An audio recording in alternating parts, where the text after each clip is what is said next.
J'espère que ça a été clair pour tout le monde. Donc, si ce n'est pas clair, à la fin, il y aura une session de questions-réponses et on pourra répondre à voix vive. Ou bien, si vous le souhaitez, répondre uniquement à vous si vous souhaitez que la réponse reste confidentielle.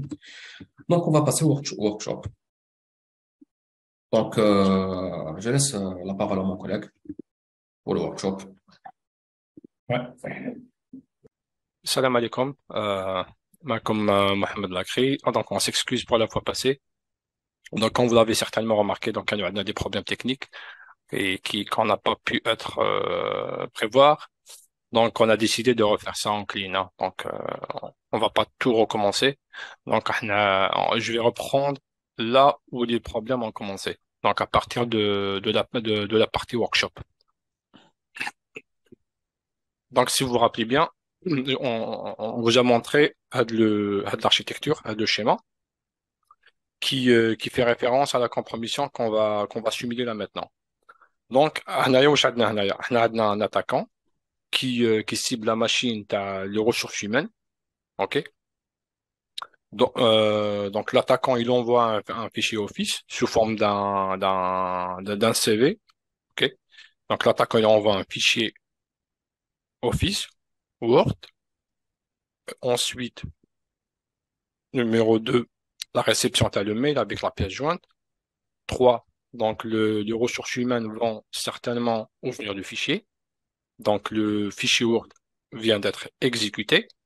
Donc exécuté, il y a des logs qui se génèrent. Donc systématiquement, donc en temps réel, il y a des logs qui s'envoient, qui se créent dans un premier temps sur la machine en local, et ensuite des logs automate bateau vers le SIEM, numéro 4. Ensuite, peut-être c'est encore un peu, c'est un peu tôt pour comprendre le point Adaya, téléchargement du payload, mais on va le voir de vrai. Donc, là, je pense qu'on a un proxy. Un proxy, c'est le log Windows qui ont été envoyés directement au SIEM. Et vu qu'on simule une infra à une entreprise, donc on a un proxy, donc en navigation web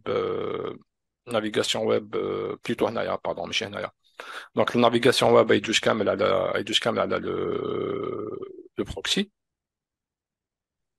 Et on a un petit exécutable qui s'exécute avec le Word qui va télécharger la charge malicieuse. Donc, ça va laisser, comme vous pouvez le comprendre, ça va laisser une trace côté proxy. Ensuite, la sixième étape, c'est évidemment, on envoie les logs, t'as le proxy vers le SIEM. Et enfin, numéro 7, on a l'exécution, donc la compromission, la compromission en soi. Donc, c'est ce qu'on va voir là maintenant. On va simuler tout ça en démarrant d'un CV, soi-disant un CV. OK. Donc, je vais partager mon écran.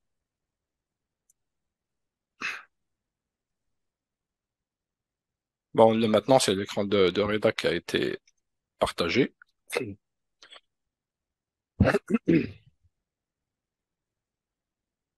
Donc, je vais me connecter à la machine Windows, hein.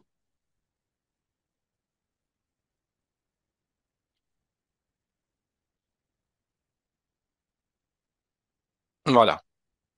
Donc, on va démarrer à partir de ce fichier-là, qui est soi-disant un CV. Donc, il est malicieux, mais en même temps, si on analyse sur le virus total, on va voir que il n'est pas détectable par les antivirus. Alors, choose file, CV ingénieur en cyber, confirme upload.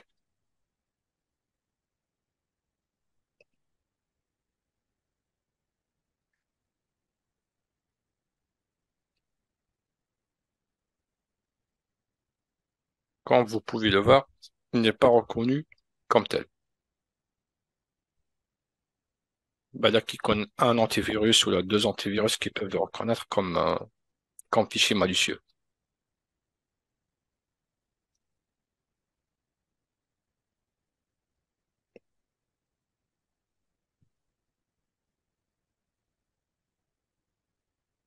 Ce qui nous laisse comprendre évidemment qu'un antivirus ne suffit pas.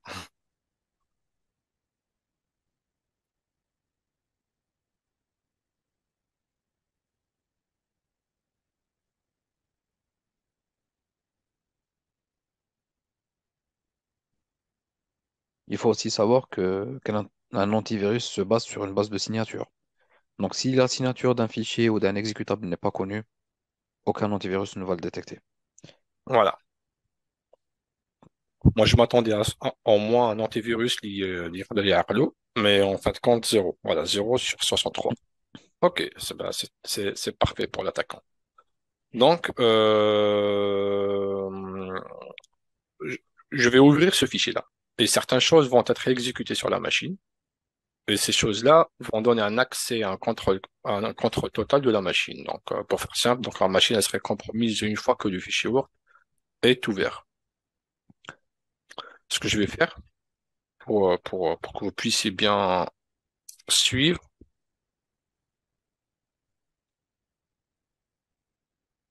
j'ai le dossier Startup ici. Startup ici, c'est un dossier dans lequel on peut mettre des outils ou des programmes. ينحبوهم يتونسيو في الديمارage تاع la machine. Donc, pour le moment, il est vide par défaut, il est vide. Mais une fois qu'on ouvre le fichier, on va voir qu'il va dropper un binaire ici. Je l'ouvre. Bon, le save il est vide, hein, donc c'est juste pour un exemple. Hop, il a récupéré un fichier qui s'appelle bud.exe. Elle a récupéré un binaire qui s'appelle bud.exe. Donc, qui marque le cas. Donc, le fichier Word a téléchargé. Donc, je dis bien téléchargé. Donc, on est censé d'avoir une trace de téléchargement de ce fichier-là. Donc, le fichier Word a téléchargé le bud.exe et il l'a mis dans le dossier startup pour que ce fichier-là démarre à chaque fois que la machine démarre. Donc, c'est une technique de persistance aussi. Très bien, très bien. On va chercher plutôt avant qu'on cherche. J'aimerais bien qu'on jette un œil sur les logs Windows, hein, donc pour qu'on puisse tous comprendre. Donc, on va jeter un œil sur les logs Windows. Et Les logs, oui, vas-y, allez là. juste pour que les gens, enfin, il y a certaines personnes qui ne connaissent pas ce que signifie persistance, peut-être en Ok, cybersécurité. La phase persistance, c'est garder un contrôle sur la machine à long terme. Même si l'utilisateur va changer son mot de passe ou va changer d'endroit, va changer d'adresse IP, la persistance sert à ce que l'attaquant garde toujours un accès vers cette machine. Et dans ce cas-là, à chaque fois que la machine redémarre, l'exécutable va s'exécuter pour créer comme on appelle, un canal de communication entre la machine de l'attaquant et la machine ciblée. Voilà, voilà. c'était juste pour que ce Ouais, soit ça clair pour aide. tout le monde. Ouais, voilà. Pour faire simple, c'est pour résister au changement des mots de passe, pour résister au redémarrage. Voilà, c'est pour maintenir l'accès le plus longtemps possible sur une machine. Ok, donc قبل ما نبداو نشوفوا لي لوغ دونك انا حابب نشوفوا rapidement en 2 minutes quelques logs Windows. Donc les logs Windows sont numérotés par numéro كما هادوما. Chaque log a un numéro. Chaque log a un numéro et chaque numéro évidemment il signifie quelque chose. Par exemple, quand on essaie de se connecter, de s'authentifier sur nos machines Windows, donc si on met le bon mot de passe, donc un event ID, si je me rappelle bien, 46 25 24. 24 plutôt, voilà. Un account was successfully logged on. Donc, si on met le bon mot de passe, donc on a un log event ID, hein, donc on dit bien event ID qui se crée, donc 4624, donc connexion réussie. Si jamais on met un mauvais mot de passe, donc il y a l'event ID 4625 qui se crée. D'ailleurs, là, on peut créer une règle de détection, par exemple, pour surveiller les échecs d'authentification. Donc, si jamais on a plusieurs échelles d'authentification dans un intervalle du temps assez réduit, donc, Badak, c'est un bruit de force. Alors, nous, ce qui nous intéresse le plus pour notre workshop, c'est le 4688. A new process has been created. Donc, c'est quoi cet event ID-là? Ben, c'est à chaque fois qu'on exécute un outil, à chaque fois qu'on exécute un outil, il y a un log secret de type 4688 qui dit que sur telle machine, à telle heure, telle minute, telle seconde, tel outil a été exécuté. Donc, c'est très, très intéressant et c'est très, très pertinent comme source d'analyse pour trouver des exécutions des malwares ou là, des virus ou là. Donc, on peut faire un exemple simple pour voir. Je vais refaire le même exemple de la fois passée. Par exemple, je vais lancer le CMD. OK? Je vais lancer le CMD. Et depuis le CMD, je lance par exemple Notepad. Voilà. Donc, là où donc, il y a un log de type 4688 qui a été créé, qui dit que à 11h51, il y a eu le log 4688 de process CMD qui a été ouvert. Et juste après, maintenant, le process Notepad qui a été ouvert. Mais il y a une information précieuse ici, c'est qui a lancé quoi. Donc, c'est le CMD qui a lancé Notepad. Ce qui voudrait dire que le process ID de CMD, c'est le parent, le process ID de Notepad. Voilà, c'est le parent ID. C'est le parent process. Et on a le parent ID. Donc, chaque process a un identifiant. Donc, on peut, même lors des recherches, on peut utiliser on peut lancer des recherches dans le CM à travers le nom des process ou bien de leur ID. Voilà, ça c'est une information importante. Ouais, tu peux aussi ouvrir le log, l'Event ID 4688 pour voir le contenu et les Oui, bien sûr. Oui, différents oui, c'est ce que champs je qui vais faire. existent. Ouais. Voilà, c'est ce que je vais faire. C'est ce que je vais faire. Donc, Pas sur Splunk, dans l'autre vue, dans les Windows Security Log. ah, oui, oui, Ici, il y a une vue détaillée et des explications du tout à contenu fait, tout à de fait, chaque tout partie à du log. fait. Ouais.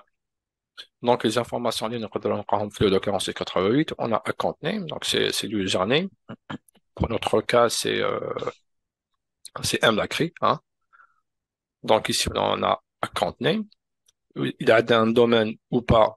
Donc, il a un domaine, donc on va avoir le domaine à la société. On peut trouver aussi, voilà, ce qui nous intéresse le plus, c'est New Process ID, hein, New Process Name, comme chaque process, il y a un ID ou un name. Donc ça, c'est le process en soi qui vient d'être lancé. Et aussi, on a le parent, creator.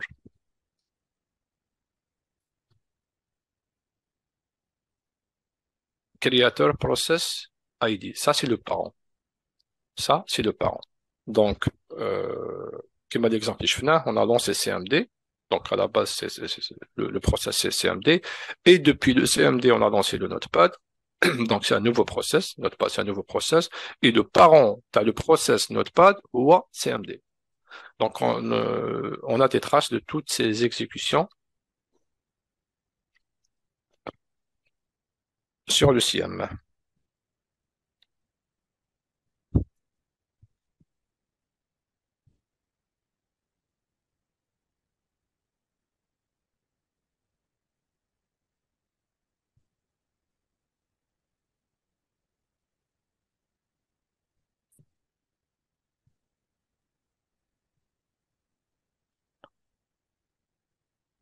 Voilà.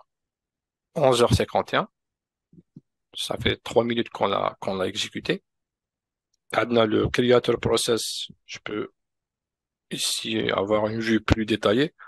Donc, creator process, c'est CMD. Donc, c'est celui-là qu'on a lancé en premier. Et le process, c'est Notepad. Ça, c'est très important de le comprendre. Dès maintenant, je te fais mon bien. Je te fais mon bien, je vais te cas. Alors, si on revient ici. Donc, on a qu'est-ce qu'on avait fait? On a lancé le fichier Word, si vous vous rappelez bien. On a lancé un fichier Word et tout d'un coup, voilà, le fichier Word nous a créé un fichier ici. Wesh, ça va. Donc, on peut venir ici au WinWord. On l'avait lancé à 11h47. Ça fait environ 8 minutes. OK? Donc, on l'avait lancé, le Word. Donc, c'était le créateur process. Et le fils du WinWord, ben, ici, on voit que c'est certutile. On voit que certitude. Donc ici, on a toute une ligne de commande à analyser. Et si on analyse bien, qu'est-ce qu'on voit?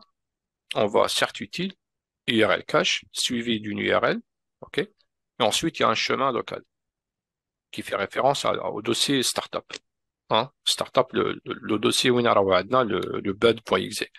Alors, CertUtil, ou sinon, CertUtil. CertUtil, c'est un outil signé par Microsoft, hein, donc on l'a tous sur nos machines. Hein. Donc, si vous cherchez sur vos machines l'outil CertUtil.exe, donc vous allez le trouver. Donc, c'est un outil de Microsoft qui permet de télécharger des fichiers, tout simplement, depuis Internet. Souvent, il est utilisé pour télécharger des mises à jour de Microsoft. Mais les attaquants, parfois, enfin pas parfois, mais dans la plupart des cas, les attaquants évitent de dropper d'autres outils pour ne pas se faire repérer. Donc, ils se basent sur les outils déjà préinstallés sur une machine Windows. Donc, on a beaucoup. Hein. Donc, ça, on les appelle les lolbeans. Hein. Si on lance une recherche de lolbean, donc on va trouver une panoplie d'outils. Voilà, Alex utile. Pardon. On va trouver une panoplie d'outils qui sont préinstallés sur Windows et qui peuvent servir pour mener des attaques. Donc, CertUtil, on a des canaux, ça veut dire functions. Ici, on a, voilà, download. On a plein d'outils qui peuvent télécharger. Hein. Et Voilà. pourquoi les attaquants aussi utilisent ces outils? Parce qu'ils sont sûrs qu'ils ne seront pas bloqués par ni antivirus ni EDR. C'est ça, ouais. Ouais. C'est des outils de Microsoft qui sont trustés. Donc, Voilà. Même s'il y a un EDR qui n'autorise pas les exécutions des fichiers non signés, hein, dans ce cas-là, l'EDR va voir que CertUtil, c'est un outil signé par Microsoft, donc il va laisser son exécution. On en a beaucoup. Hein. On a BISAdmin, donc quand même bizarre voilà. Donc, normalement, vous l'avez pu imaginer. Donc, notre but, évidemment, c'est de détecter ça. Donc, est-ce que on a pu voir ça en tant que SOC analyste? Hein. Donc, le but, c'est pas de vous montrer comment mener cette attaque, évidemment, mais le but, c'est de vous montrer comment un SOC, comment les analystes SOC peuvent détecter ce genre de comportement. OK. Donc, on va voir qu'est-ce que ça a généré comme. On a vu le log, on va le revoir quand même rapidement. Ok. Donc, encore une fois, on a ouvert le fichier Word, donc le CV. Le CV, il contient une macro qu'on peut l'avoir là maintenant. تقدر تفتح les 41 lignes en Ouais, plus ouais, pour avoir une vue globale du log. ouais. Donc, on a le process command line. On a le certutile, donc c'est le fils du processus WinWord. Si on vient ici dans le fichier Word en soi, affichage, macro, afficher les macros, modifier, ben, allez coucher là. On a une macro qui lance certutile et encore une fois, qui télécharge le fichier bat.exe depuis la machine 124, pardon, 192.168.1.2 et elle le place dans le dossier startup. Donc, il y a autre chose qu'on n'a pas encore vu, c'est les log proxy. Donc, on va voir dans les log proxy, vu que on est dans un réseau d'entreprise, on a un proxy, donc toute requête HTTP qui devrait sortir, elle devrait passer par le proxy. Donc, le canal de nous, le CMTANA, on cherche le mot-clé, par exemple, allez, on va dire but.exe. Donc ici, comme on peut le voir, et si vous vous rappelez bien, donc l'exécution, tu as le WinWord, tu as le fichier Word, Canet à 11h47. Donc dans la même minute, ou voire même dans la même seconde, ça a généré un log proxy. OK? Ça a généré un log proxy de certutile qui sort. Comment on peut savoir que c'est généré par certutile? Donc dans le user agent certutile. Ça, c'est ce qu'on appelle un user agent un peu douteux. Donc certutile, il n'est pas censé, sur le station de travail, il n'est pas censé de sortir vers le net. Donc, on trouve son exécution sur les serveurs, oui, mais beaucoup moins, voire rare, de trouver des exécutions de certitude ou d'autres lolbeans, certains lolbeans, sur des postes de travail. Et vu que le certitude, encore une fois, kharj le net, donc il a laissé une trace dans le proxy, user agent, en tant que SOC analyste, on doit détecter ce type de user agent. OK? Donc voilà, donc pour faire juste un récap, donc méthode get, le lien qui a été sollicité, voire même le fichier qui a été téléchargé, la réponse à 200, ok, user agent, c'est certes utile. Ok, c'est parfait. Donc حنا واش حنشوفوا دوكا, on va voir les alertes qui ont été créées. Donc حنا عندنا on a deux solutions sur lesquelles on peut voir nos alertes, ok? عندنا les alertes, on peut les voir dans le SIEM en soi. C'est pas trop pratique, c'est juste pour avoir une idée, pour voir qu'est-ce qui a sonné. Mais pour les tâches quotidiennes ou pour le travail, t'as un analyse SOC, donc on utilise des outils dédiés, des outils spécifiques aux alertes ou aux tickets ou et aux incidents d'une manière générale. Donc, un des trois alertes. Donc, HTTP connection with suspicious user agent. Donc, cette règle, tout simplement, qu'est-ce qu'elle fait? Elle surveille, elle analyse en continu le log proxy. Et à chaque fois qu'elle trouve un user agent un peu douteux, de type certes utile ou autre, en tout cas, il y en a beaucoup, hein, il y en a des dizaines de user agents un peu douteux. Alors, un Nessus, par exemple, quand on lance un scan avec Nessus, le Nessus lui-même, il laisse son user agent. Donc, si on a des agents un peu douteux dans l'entreprise, donc on peut détecter ça. Donc, si on clique, si on clique sur la, comment on l'appelle, sur l'alerte, on va retomber sur le log qui a provoqué le déclenchement de la règle de détection. La règle de détection, elle est là.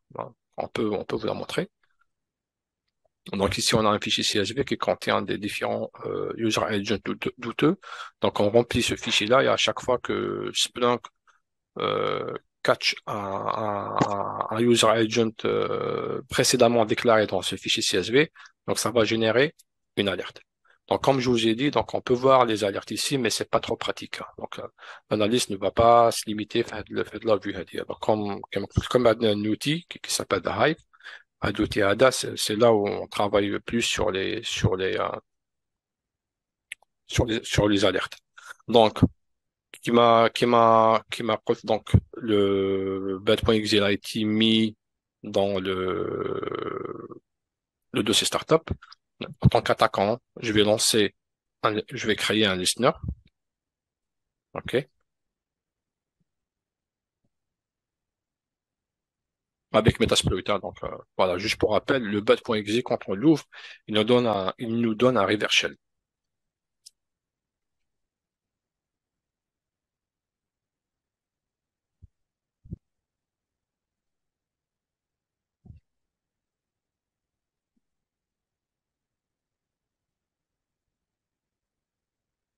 On va attendre quelques secondes.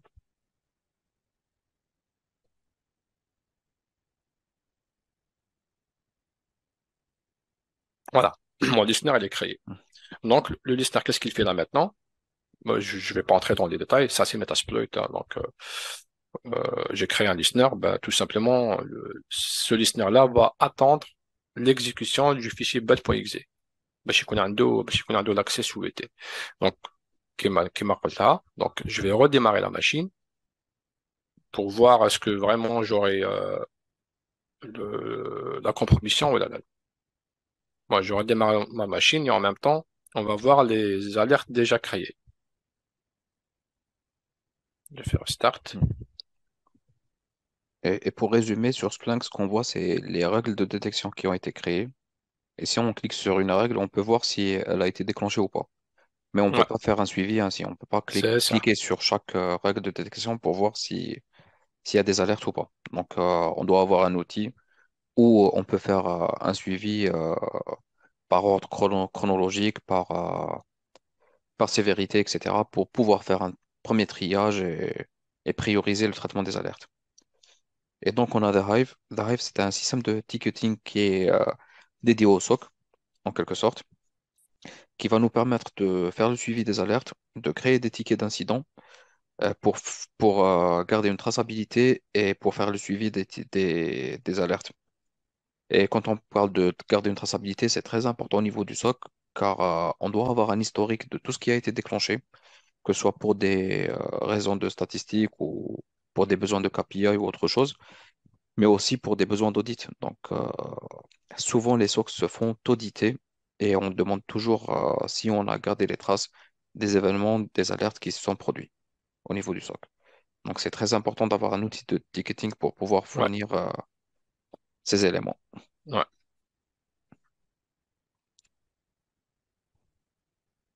Je préfère continuer sur la partie Windows. Sa machine en classe est en cours de démarrage. Donc, je affiche encore une fois le listener. Avant, là, de les alertes pour vous montrer les alertes qui sont déjà créées. Pour cela, on a créé uniquement 3 alertes, mais Voilà. Ouais. on dispose à notre niveau de quelques centaines de use cases. Ouais. Nous, vu l'exemple ternaire, d'ailleurs, on a créé une règle de détection qui détecte toute exécution depuis le dossier startup. Si on clique, pour le moment, on n'a rien. C'est des anciens. C'est- Oui. À demain, c'est des anciens. Vendeur 49. À demain, c'est des anciennes alertes. Quand on avait fait le test, tout à Voilà, fait. c'est ça. Ouais. Donc, euh, encore une fois, donc on a créé une règle potentielle persistance on startup folder. Donc, cette règle, elle surveille à chaque fois qu'il y a une exécution, elle chauffe depuis quel dossier cette exécution a été faite. Si l'exécution d'un tel ou tel outil a été faite depuis le dossier startup, donc ça crée une alerte. Après, ça peut-être dans certains cas, ça peut générer des faux positifs, mais c'est pas grave. On peut whitelister. Donc, les cas les plus fréquents, on peut les whitelister pour ne plus recevoir des alertes. Donc voilà, la session vient d'être ouverte. Et systématiquement, le fichier bed.exe va être exécuté.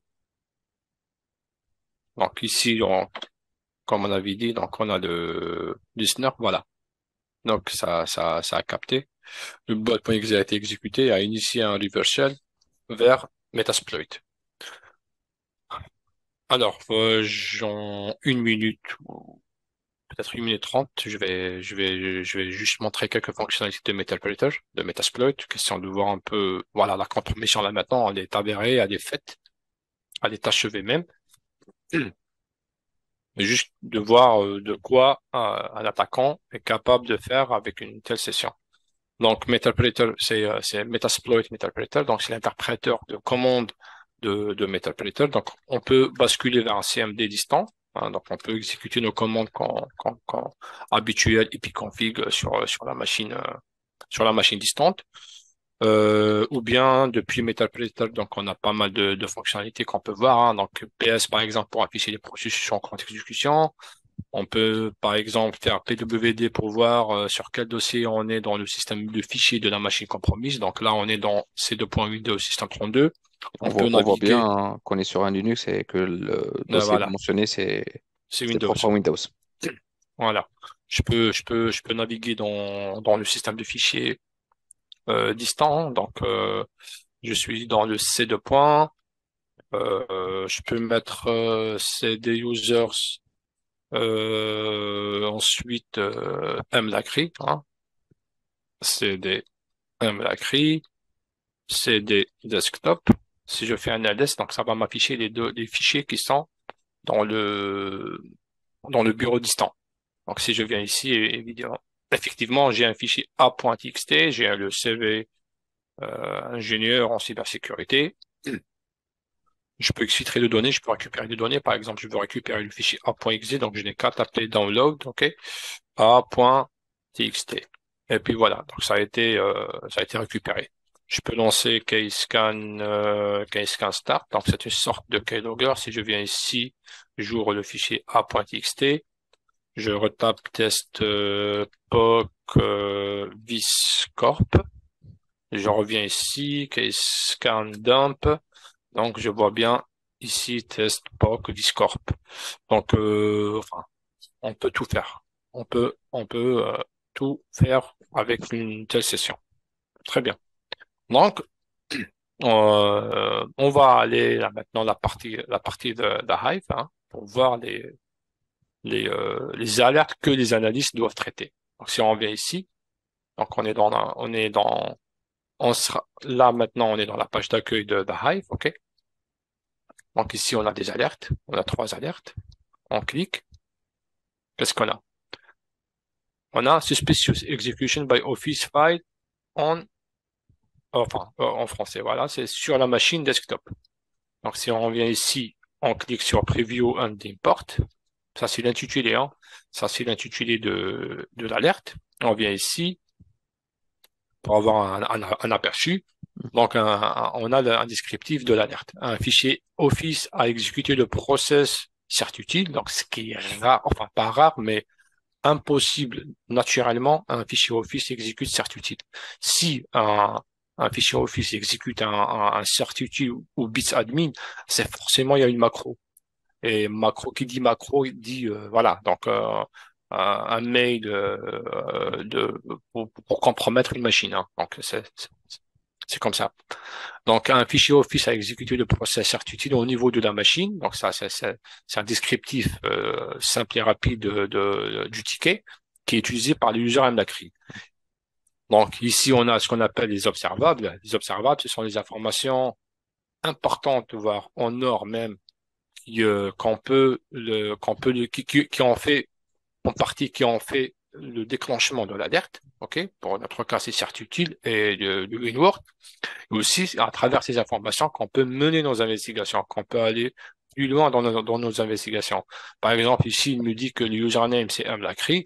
Donc, en tant que SOC analyste, donc, je serais curieux et je voudrais bien connaître qu'est-ce que l'utilisateur mlacri a exécuté 1 heure avant cette exécution et 1 heure après.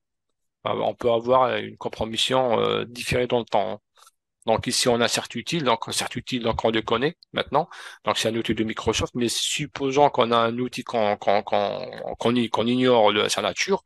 Donc process, supposons qu'on a 1.exe. Donc on va chercher dans le CIEM toute l'exécution de 1.exe sur tout le parc.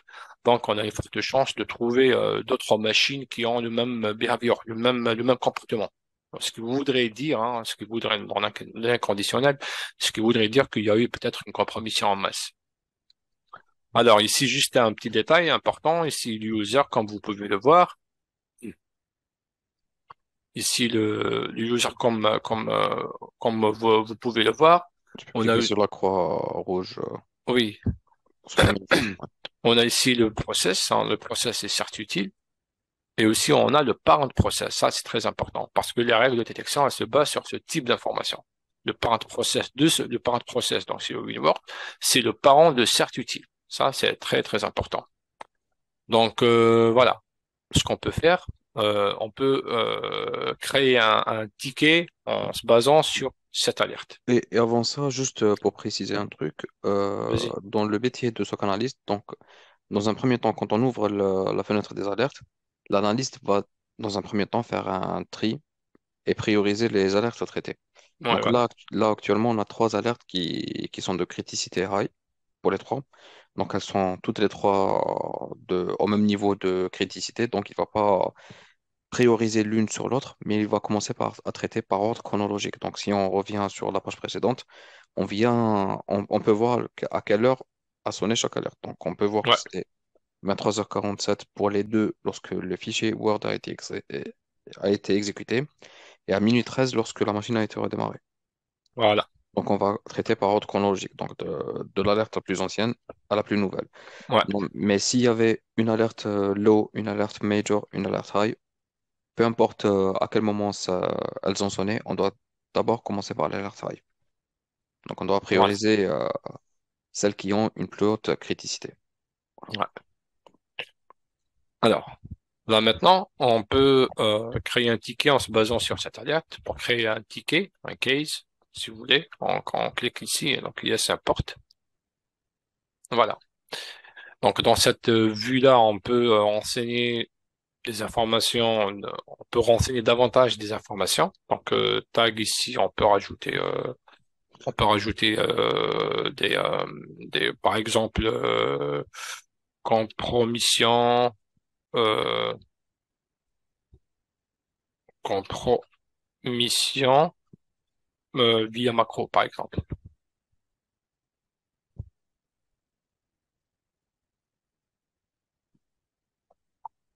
Ouais, c'est bien écrit. Donc, on peut impact. Est-ce que ça concerne une seule machine particulière? Est-ce que ça concerne plusieurs machines? Est-ce qu'un serveur? Donc, pour notre cas, c'est une seule machine.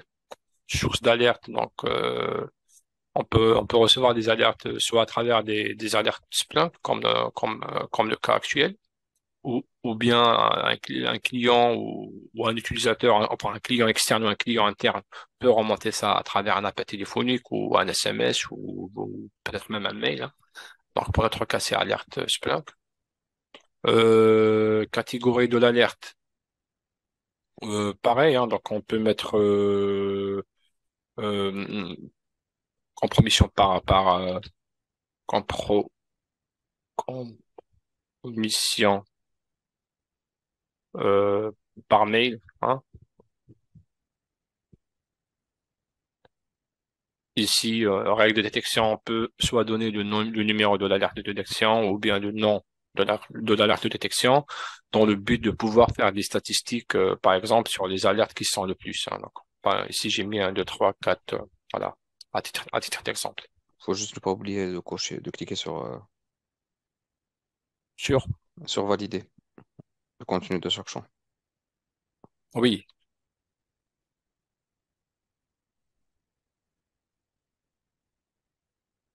voilà. Voilà. Et même ma catégorie d'alerte. Ouais, Et on peut remarquer aussi que dans ce ticket, les informations qui existaient sur l'alerte sont automatiquement renseignées dans le ticket. Et dans Drive, la vue est customisable, donc on n'a pas voulu faire compliqué, donc on a créé uniquement quatre champs. Donc, ils sont catégories d'alerte, impact, source d'alerte et règles de détection. Mais on peut créer autant de champs qu'on veut et on peut customiser la vue comme on le souhaite. voilà. Alors, Et donc, on a la description, on a aussi les observables qui les existaient dans observables. l'alerte. Ouais, les observables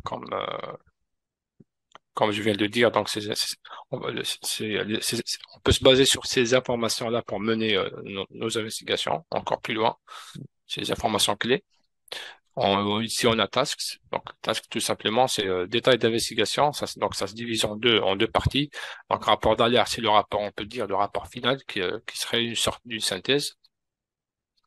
Ici, on a les détails de l'analyse ou de l'investigation. Ici, ce qu'on peut mettre, par exemple, pour notre cas, un analyste peut mettre peut mettre un commentaire de type détection d'un fichier Word, ok, contenant une macro, contenant une macro. Cette dernière exécute le lolbin, certes utile, et, et il peut rajouter par exemple la date, l'heure où l'exécution a été faite. Il fait comme ça. Donc, Pour plus notre cas, comme vous vous rappelez, là, pour notre cas, si vous vous rappelez bien, donc l'exécution de BadXZ, elle a été faite après le redémarrage. Supposons que l'analyste analyste, ok, bah, il est en congé ou il est parti. Donc l'analyste suivant détecte l'exécution de BadXZ depuis le dossier startant, donc il peut revenir ici et il rajoute un autre commentaire.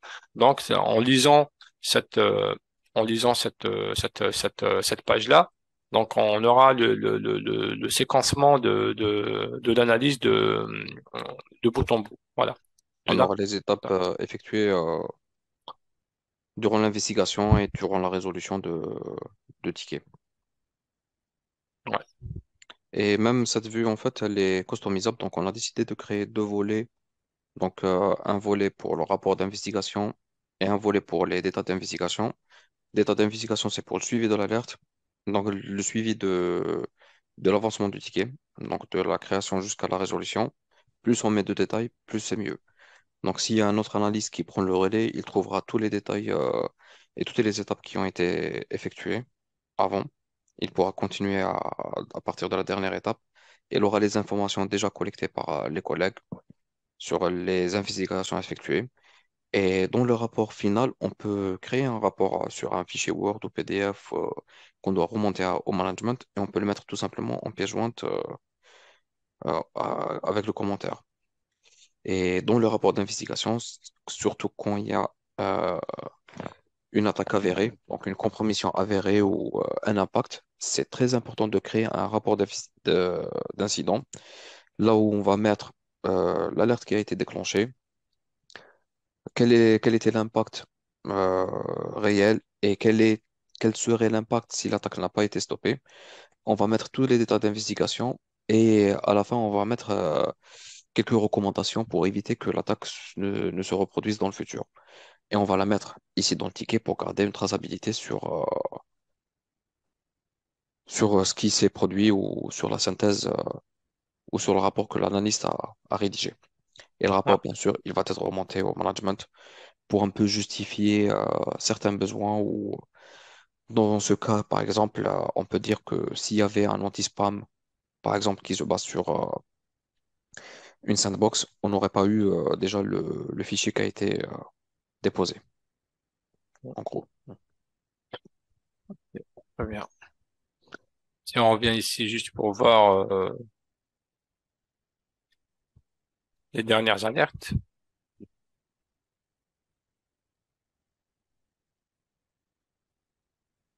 voilà, c'est celle-là. Donc, Adi, si vous vous rappelez bien, donc ça, Jet dans un deuxième temps. Donc, au début, on avait Non, l'exécution de... t'as pas le bon filtre, t'as mis imported dans les filtres. Ah oui,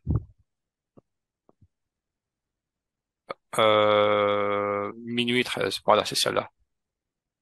Voilà, minuit 13. Adi al-Khalani. Donc ici, Adi al-Khalani. Adi Jet, après le redémarrage sur la machine Windows, donc le BADX a été exécuté dans le dossier startup. Donc nous, côté SIEM, donc ça c'est très important aussi de le retenir, nous, côté SIEM, on a une règle de détection qui surveille la source de toutes les exécutions. Donc si jamais notre règle tombe sur le dossier startup, dans le process command line, donc ça déclenche une alerte. Voilà, normalement, pour moi, de ma part, c'est bon, Reda, avec des Oui, donc si tu choses à auras rajouter. le... Oui, on peut rajouter une partie, c'est lors de l'ouverture de la deuxième alerte. Laquelle? Si tu cliques sur Preview and Import, sur cette Allez, alerte, à dire. oui, Ok. il y a une partie où il y a Similar Cases. Oui, oui. Donc dans Similar Cases, on peut voir qu'il y a un ticket déjà existant et qui contient deux observables sur quatre qui Hmm, sont similaires, qui sont l'user et le ouais, computer name. hmm. Donc on peut Autrement dire, dit, autrement dit, c'est des informations en commun. C'est c'est des ça. informations en commun entre plusieurs alertes. Donc même si ce Voilà. n'était pas au même moment, on peut dire que ça correspond à... Ces événements sont liés, en quelque sorte. Les deux alertes sont liées. Donc ce qu'on peut faire, au lieu de créer un nouveau ticket, on peut garder le même ticket et rajouter cette alerte à l'ancien ticket. Voilà, fusionner. C'est ça. Hmm, Donc on peut faire merge into case. Donc rajouter cette alerte à un case ou un ticket qui existe déjà. voilà. Et voilà, donc on a les deux descriptions qui se suivent. On a un commentaire qui dit merged with alert. Donc ça signifie qu'on a ces deux alertes-là. On peut voir euh, plus haut, donc il y a deux alertes qui sont liées, juste au-dessus des observables. Donc on peut voir deux alertes. Donc si on clique, on a les deux alertes. Et on a ici, au lieu d'avoir quatre observables, on a six. Donc il y avait quatre dans la première, quatre dans la deuxième, mais deux étaient communs. Donc il a rajouté les deux autres qui ne sont pas, qui n'étaient pas communs à la première alerte. Et là, par la suite, donc au bout des investigations, on va rajouter les détails d'investigation au fur et à mesure. Et à la fin, on peut mettre, par exemple, on peut répondre à l'incident.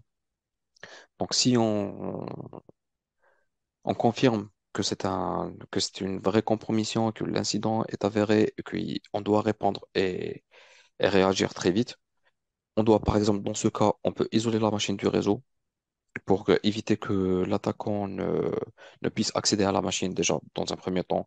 Et s'il y a un malware ou autre chose qui ne puisse pas se propager et même que l'attaquant ne peut pas faire un mouvement latéral pour accéder à d'autres machines dans le réseau, on peut bloquer l'adresse ou bien le domaine vers lequel le malware a été téléchargé. On peut le bloquer sur le proxy. On peut bloquer aussi l'adresse IP de l'attaquant au niveau du pare-feu. Et comme ça, on va éviter que le même attaquant puisse refaire les mêmes manipulations dans le futur.